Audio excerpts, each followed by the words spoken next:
Hello friends, आज है मेरी वेट लॉस जर्नी का 7वां दिन और मैं अपने खाने पीने का खास करके ध्यान दे रही हूँ और कंटिन्यू योगा कर रही हूँ। क्योंकि सेहत अगर आपकी नहीं है तो आप कहते हैं ना, आपके पास अगर बहुत सारी चीज़ें भी पड़ी हों तो उनका कोई फ़ायदा नहीं है। तो अगर आपकी सेहत अच्छी है तो आपको खाने पीने पे भी कंट्रोल नहीं करना पड़ेगा। प्रॉपर डाइट लेते रहिए और योगा करते रहिए। और मैं आजकल अपना खाने पीने का ख़ास ध्यान दे रही हूँ, क्योंकि मेरा जो लेग्स का पेन है वो कंटिन्यू यानी कि अभी पहले से बहुत कम है, परंतु मैं अभी कंटिन्यू इसलिए योगा कर रही हूँ ताकि ये मेरा जो पेन है बिल्कुल सही हो जाए।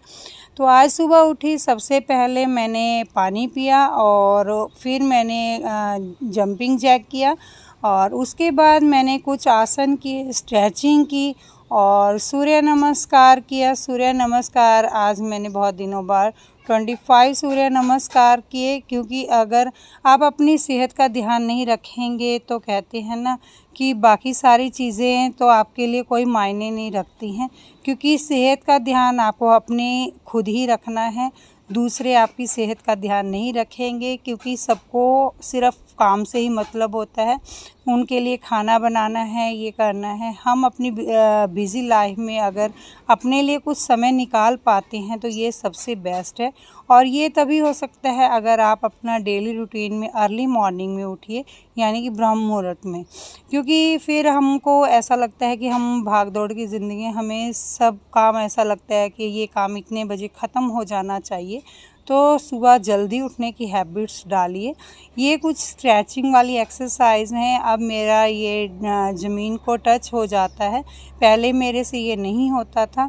और उसके बाद मैंने कुछ शोल्डर की भी एक्सरसाइज करी। ये एक्सरसाइज जो कि मैंने अपने डेली रूटीन में शामिल कर ली हैं और कंटिन्यू करती भी रहती हूँ। क्योंकि इन एक्सरसाइज से ही जो हाथों की मूवमेंट्स हैं और पैरों की मूवमेंट्स अच्छी तरह से होती रहती हैं। तो अब मैंने सारे आसन यानी ख़त्म कर दिए। उसके बाद मैं कंटिन्यू अपने लिए सौंफ, जीरा या कभी चेंज करके ग्रीन टी बनाती रहती हूँ। उसके बाद किए कुछ घर के काम और फिर मैंने ब्रेकफास्ट में बनाया था रायता और लंच में बनाए थे आज मैंने राजमा और चावल, क्योंकि बच्चों की फरमाइश थी तो इसीलिए मैंने ये बनाया। राधे राधे।